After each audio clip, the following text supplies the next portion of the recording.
Ada dari Mbak Putri dari Bandung pertanyaannya untuk Ibu Ratna. Pertanyaan gini Bu, izin bertanya untuk pendaftar alumni bidik misi yang lebih dari 2 tahun, apakah masih bisa atau tidak? Saya lulus di tahun 2019. Lebih baik daftar beasiswa umum atau masih bisa di kategori prasejahtera? Terima kasih. Mbak sudah baca kriteria prasejahtera atau enggak itu? Kalau memang bukan bidik misi, punya kartu KIP apa enggak gitu? Atau punya kartu apa tadi keluarga sejahtera atau enggak? Kalau punya ya bisa gitu. Kalau enggak ya berarti silakan Mbak bisa cermati masih bisa relevan di umum gitu. Ya. Terima kasih jawabannya. Terus saya akan memberikan pertanyaan ke peserta yang sudah raisen. Ada dari Bapak Ahmad Satrio dari Surabaya. Silakan bisa menyalakan mikrofon dan juga kamera.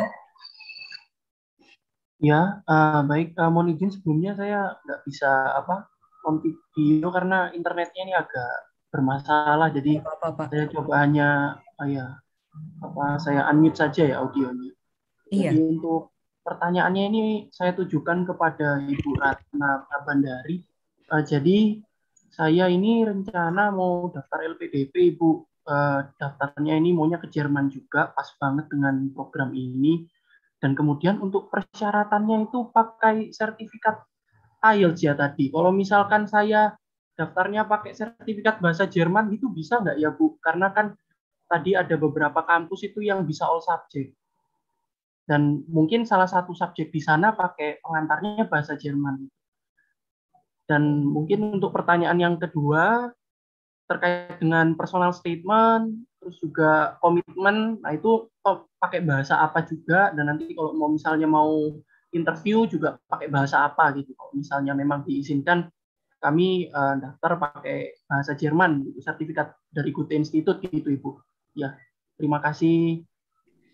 Persyaratannya itu pakai bahasa Inggris, Mas. Jadi yang utama yang memang harus disubmit adalah IBT atau mau pakai jalur apa ya Mas ya ini ya? Karena ada beberapa perbedaan gitu untuk tiap jalur. Kok reguler ya IBT atau IELTS gitu seingat saya. Untuk Jerman belum bisa, mohon maaf karena memang kita pengennya general aja. Kemudian kalau untuk personal statement mau pakai bahasa apa? Kalau saran saya pakai bahasa Indonesia atau pakai bahasa Inggris, kemudian wawancara pakai bahasa apa, tergantung ditanyanya pakai bahasa apa sama reviewernya. Gitu. Baik Ibu, terima kasih banyak. Terima kasih pertanyaannya Mas Ahmad Satrio. Saya lanjut mengambil pertanyaan dari yang raisen. Ada dari Bapak Ahmad Langit Merah. Silahkan diajukan pertanyaannya. Selamat sore Ibu Ratna dan Ibu Olivia. Mungkin tadi sudah dibahas ya ciri-ciri award yang bisa dikatakan berhasil. Kalau pertanyaan saya justru mungkin agak kebalikan, tapi dari beberapa persyaratan yang telah disebutkan, biasanya requirement apa ya yang paling banyak orang gagal dalam memenuhinya ketika mendaftar LPDP atau DAAD untuk S2 secara general? Terima kasih banyak. Terima kasih pertanyaannya. Bisa dimulai mungkin dari Ibu Ratna. Yang paling banyak gagal, satu, kok di administrasi nggak mau baca. Udah tahu syaratnya IELTS yang disubmit, persyaratan bahasa lain. Atau syaratnya 6,5 yang disubmit 6. Atau nggak boleh sertifikasinya atau apa namanya itu IELTS-nya itu sudah kadaluarsa gitu. Tetap aja disubmit gitu kan. Mungkin mikirnya siapa tahu lolos juga gitu kan. Enggak gitu. Jadi intinya kalau di administrasi itu yes or no. Anda lengkap, Anda sesuai dengan syarat, Anda lolos. Anda nggak sesuai dengan syarat, Anda out gitu. Administrasi itu. Karena ada 3 tahap ya. 2. Ketika Anda sudah lulus seleksi administrasi, jadi kuncinya di administrasi itu hanya simpel. Baca dengan teliti syaratnya dan penuhi. Submit tetap. Submit di tepat waktu dan jangan nawar. Itu aja. Kemudian setelah Anda lulus seleksi administrasi akan ada tahap kedua. Tahap kedua itu apa sih? Kalau di kami ada namanya seleksi berbasis seleksi berbasis komputer, itu online. Selama pandemi kita melakukannya semua online. Seleksi berbasis komputer ini basically adalah TPA atau tes potensi akademik, atau kalau teman-teman mau ke ke Amerika, sebenarnya nggak cuma ke Amerika aja sih, mostly ada beberapa magister dan PhD yang memang mereka requirement-nya adalah GRE atau GMAT. TPA dalam bahasa Inggris kita. Tapi kalau yang kita tes adalah sejenis TPA yang diselenggarakan oleh institusi yang bekerja sama dengan kita. Ya, Anda silahkan pelajari pada Pak in general TPA itu seperti apa, kompetensi apa saja yang dites di TPA itu. Kita ada cut score tertentu memang di situ. Kemudian yang cut score itu nanti kayaknya bisa dilihat ya Anda lulus atau tidak gitu. Kemudian ketika Anda sudah lulus, ada seleksi ketiga yaitu wawancara. Di wawancara itu benar-benar kalau PhD yang dilihat adalah proposalnya, seberapa matang proposal Anda, gitu kan? Yang kedua adalah kira-kira penelitian yang akan diajukan atau yang dijelaskan melalui proposal itu grounded nggak? Maksudnya grounded itu applicable nggak di Indonesia sih, gitu. Kemudian prioritas itu priority nggak di Indonesia, gitu. Atau kalau misalnya nggak prioritas, mungkin sekarang nggak prioritas ya, tapi itu mungkin penelitian dasar yang ke depannya memang itu sangat dibutuhkan di Indonesia. Ada beberapa pertimbangan yang memang kita sesuaikan dengan peta jalan yang ada di BRIN untuk penelitian. Kemudian kalau untuk magister itu biasanya teman-teman itu terlalu banyak you have to sell yourself it is indeed gitu kan, tapi jangan terlalu banyak menjual kisah sedih. Gitu.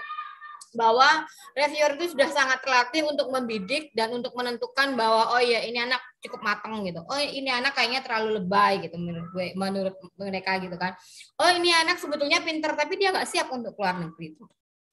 Reviewer itu sudah cukup berpengalaman untuk menilai bahwa Anda memang profil yang dicari oleh LPDP. Jadi apa yang harus dilakukan? Anda harus cukup matang dan Anda harus cukup yakin dengan diri Anda sendiri. 1. 2. Banyak kandidat yang banyak bicara sedikit mendengar. Kenapa aku bilang banyak bicara sedikit mendengar? Mereka pengen banget menjelaskan siapa dirinya dengan begitu menggebu-gebu, tapi kurang bisa membaca intinya ya kayak semacam sinyal yang dilempar oleh reviewer bahwa stop dulu, you have to hear us gitu. Apa yang akan kita tanyakan gitu. Kemudian yang ketiga adalah itu tadi yang terakhir, benang merah itu tadi. Bahwa yang Anda ceritakan itu benang merahnya apa? Apakah itu memang sudah sesuai dengan apa yang kita minta atau belum? Intinya di situ, Mbak. Thank you, Mbak. Thank you, Mbak Ratna. Bu Olivia, nampaknya banyak setuju. Apakah ada yang ingin ditambahkan? Terima kasih Bu Ratna yang sudah menyuarakan hati kami juga. Mohon membaca persyaratannya itu tepat. Saya nggak mau cukup dari Bu Ratna udah. Iya, terima kasih Bu Olivia. Ini ada pertanyaan dari Bapak Bija Hardonaji. Mungkin bisa langsung menyalakan mikrofonnya untuk bertanya. Ya, terima kasih Mbak Anin. Pertanyaan untuk Ibu Ratna. Untuk beasiswa, izin bertanya Bu, untuk beasiswa kewirausahaan yang LPDP, apakah jurusan yang dituju harus di bidang kewirausahaan atau seumpama di bidang lain, itu cuma di teknik atau di jurusan lain itu? Terima kasih.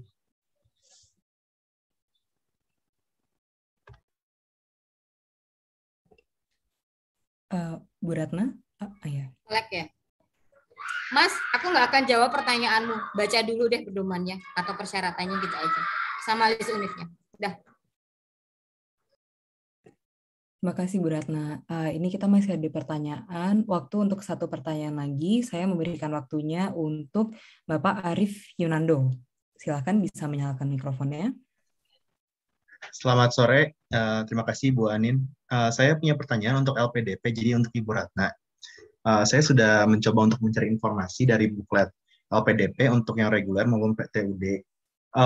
Tapi di sini masih belum jelas mengenai waktu pendaftarannya ya. Soalnya kan untuk setiap perguruan tinggi mereka punya jadwalnya masing-masing untuk penerimaan mahasiswa baru gitu. Apakah dilakukan tesnya ini itu dinamik aja? Maksudnya kayak yang daftar habis itu diproses atau dikumpulin jadi satu, ada satu waktu tanggalnya, habis itu dijalankan gitu. Itu aja pertanyaan sih, Bu.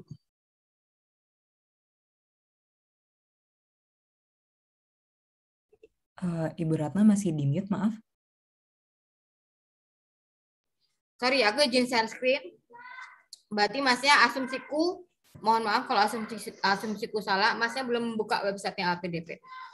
Ini kita sudah punya jadwal nih, yang selalu kita publish di awal nih, jadwal seleksi LPDP kapan. Kita selalu punya 2 tahap, tahap 1 sama tahap 2 nih. Tahap 1 itu memang ditujukan bagi teman-teman yang sudah punya LOA unconditional biasanya. Nah, tahap 2 ini yang akan ditutup di tanggal 8 September besok. Ini akan ditutup untuk pendaftaran administrasinya. Ini untuk teman-teman yang belum punya LOA unconditional. Jadi syarat pertama dan utama, tolong pantengin website setiap penyedia beasiswa. Mereka sudah punya jadwal sendiri yang sudah dipublish biasanya di awal layanan, di awal tahun layanan, dan cermati gitu syaratnya apa aja. Intinya di situ. Thank you, Mbak. Thank you, Bu Ratna.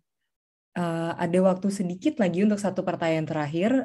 Jadi mohon pertanyaannya ditanyakan secara singkat. Silakan Bapak Joshua untuk menanyakan pertanyaannya.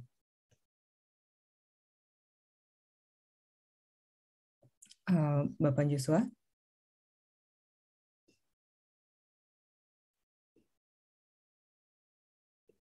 Baik, kalau begitu rasanya tidak ada pertanyaan dari Bapak Joshua. Mungkin terakhir boleh secara singkat ditanyakan untuk Ibu Monica Tuhusula.